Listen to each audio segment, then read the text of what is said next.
கொய்யாக்காய் சாப்பிடு ஒரு நாளைக்கு நீ. சார் எங்க வீட்டுல 6 கொய்யாக்காய் மரம் நான் தான் வச்சேன். எனக்கு கொய்யாக்காய் ரொம்ப ரொம்ப பிடிக்கும். கொய்யாக்காய் உயிர். ஐயோ சாமி. மாமா கொய்யாக்காய் சாப்பிட ஆரம்பிச்சா?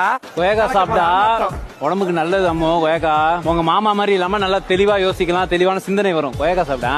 Very good. டை பை. அட பாவி, பச்சை குழந்தை கொய்யாக்காய் சாப்பிட்டு கெடுத்துட்டீங்க பச்சை. பாத்தீங்களா? இந்தாமா கொய்யாக்காய் சாப்பிடுங்க.